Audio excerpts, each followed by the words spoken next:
بسم الله الرحمن الرحيم. أهلا وسهلا بكم في حلقة جديدة من برنامجنا الكرة التانية. الحلقة النهاردة هنتكلم عن الطريق إلى كأس العالم على النادي الأهلي ومجموعة النادي الأهلي ولاعبي النادي الأهلي وماذا سيفعل النادي الأهلي في كأس العالم. أول حاجة عاوزين نتكلم عنها عن كأس العالم. أنا مش عاجبني طريقة معسكر النادي الأهلي، المعسكر اللي منظماه الشركة المتحدة. أنا حاسس إن إحنا في احتفالية رايحين كأس العالم عشان يعني بنحتفل، بنتفسح، مقابلات مع اللعيبه وكل لعيب يطلع يقول كلمتين واحنا هنعمل. مفيش تركيز خالص، مفيش معسكر مغلق. توقعت بعد ماتش باتشوكا ان هم يعملوا معسكر مغلق عشان يقفل على الفريق، عشان يحدد اهدافنا ويحدد طريقه اللعب ويحدد مين اللي هيشترك ومين اللي هيقعد احتياطي وطريقه اللعب قدام الفرقه الثانيه، ونبتدي ندرس، نبتدي نلعب كوره، نبتدي نفكر كوره، نفكر في الملعب، نفكر في اداء في الملعب، نفكر ان الاهلي هيقدر يعمل ايه في الماتش الافتتاح قدام لا يقل عن 80 90 الف، وممكن يبقى يوصل اكتر من كده.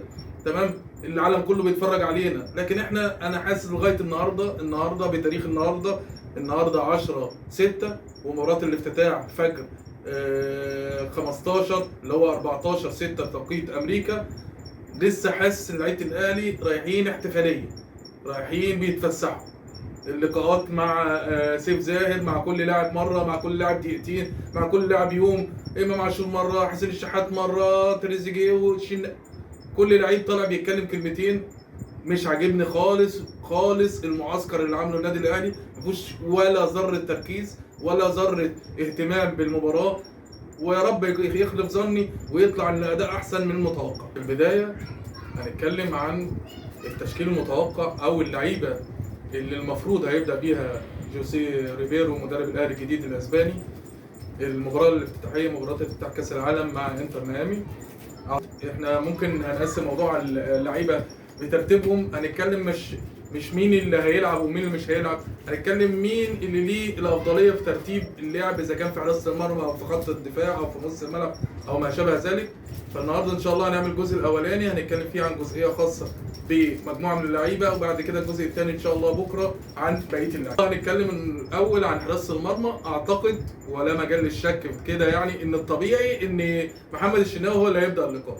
محمد الشناوي هو الحارس الاول للنادي الاهلي، الحارس الاول منتخب مصر، هو اللي هيبدا اللقاء. واداؤه في المباراه السابقه امام باتشوكا في الشوط الاولاني كان اداء كويس، فهو اعتقد ان محمد الشناوي هو اول واحد ضامن مكانه في تشكيله النادي الاهلي في 11 لعيب اللي هيبداوا ماتش انتر ميامي في افتتاح كاس العالم. تاني خط هنتكلم عنه في الفيديو بتاع النهارده هيبقى خط النص. هنسيب خط الدفاع والخط الهجومي للحلقه الجايه. خط النص اللي هنتكلم عنه النهارده في حمدي فتحي، مروان عطيه، اليو ديانج، محمد علي بن رمضان، امام عاشور، احمد رضا. في اكتر من لاعب، حوالي 6 لعيبه. مين اللي هيبدا مين بينهم؟ مين اللي هيبدا الثلاثه الاولانيين؟ مين الاساسيين؟ اولا اللي اسهمه اللي تتعدى ال 90% في ان هو يشارك اساسي هو امام عاشور.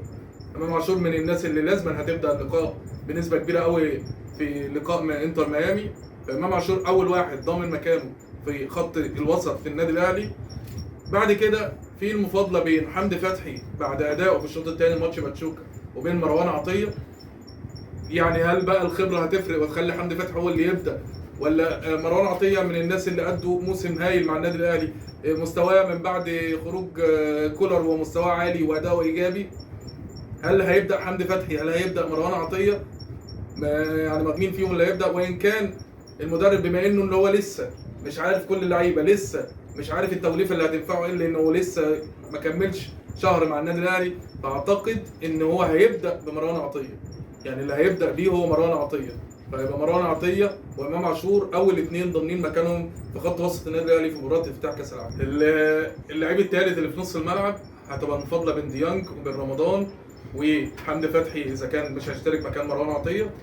كل الاسهم بالاداء والناس اللي شافته والخبره الدوليه، محمد علي بن رمضان هو اكتر واحد واعلى اسهم في الثلاثه او الاربعه اللي احنا قلناهم ان هو يقدر يبدا اللقاء. فكده بالافضليه، بالاسماء المتاحه، بطريقه اللعب اللي الاهلي بيلعب بيها الطبيعي دلوقتي اللي هي 4-2-3-1، فالاهلي هيبتدي في نص الملعب باثنين، مروان عطيه او حمدي فتحي، جنبه محمد علي بن رمضان اللي بيلعب دور 8، وامامهم امام عاشور اللي هيلعب دور 10.